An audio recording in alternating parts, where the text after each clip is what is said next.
Hi everyone, I'm Zitong, a PhD student at UPenn. Today I'm going to tell you how we can resound acoustic field with reciprocity principle. This is a joint work with Yido and Mingming.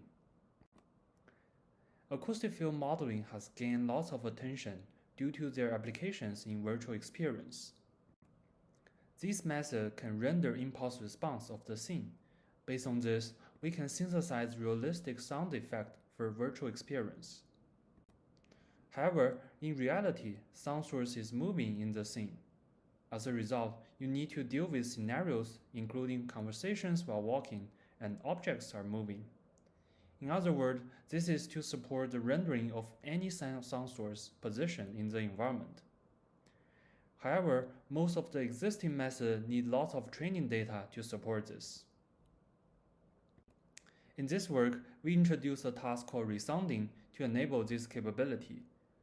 To understand what is resounding, we first have a quick recap on the relighting. In the relighting problem, you are given an environment, and you can place the light source at different positions to render the corresponding images.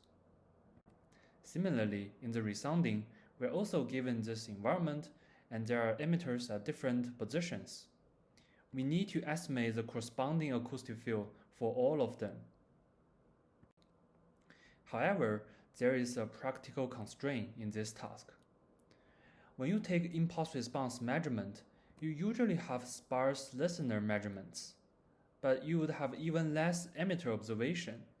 In this case, how can we achieve resounding with sparse emitter observation to support flexible acoustic rendering? To solve this problem, our idea is to leverage reciprocity. To explain this, let's look at this simple example. Alice on the left can see Bob with the mirror path.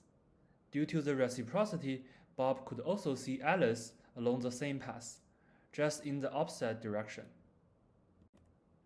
Similar principle also applies to acoustic signal. Say there is an emitter and listener in the scene, and there exists an acoustic path that connects them.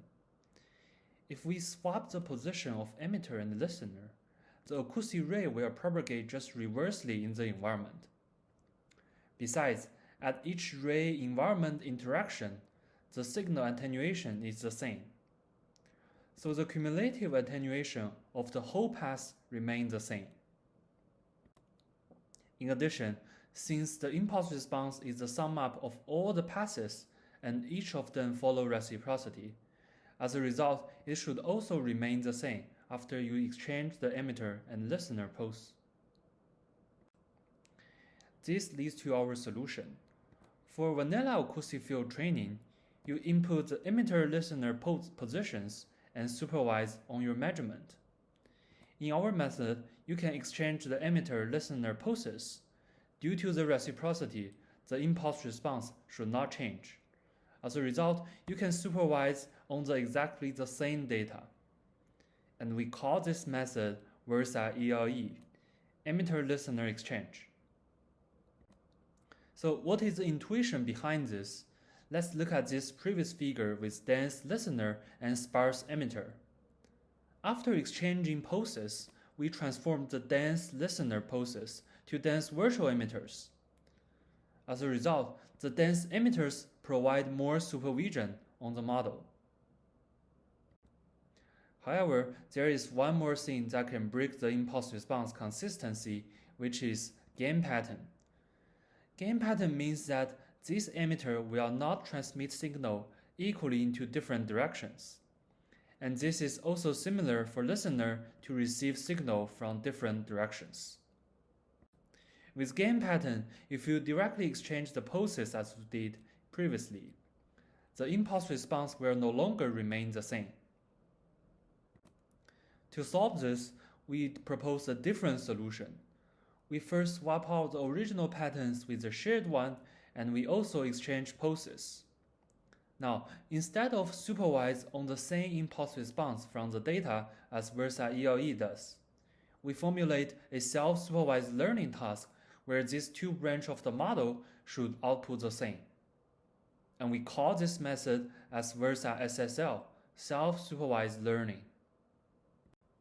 Now, let's look at some qualitative visualization of the learned acoustic field. At the top line is the ground truth loudness and phase distribution of the acoustic field. The purple arrow here indicates the emitter orientations. With current SOTA baseline method, AVR that is trained on 5 emitter locations, it shows very poor loudness and phase distribution. But with Versa ELE, it can improve the loudness since more energy concentrates around the emitter position. And finally, with Versa SSL, it can achieve the most accurate loudness and phase map with accurate emitter directionality. And this is also true for another case where you can see that the loudness map concentrates towards the emitter position and align very well with the ground truth. Thanks for your watching. For more information, please visit our website.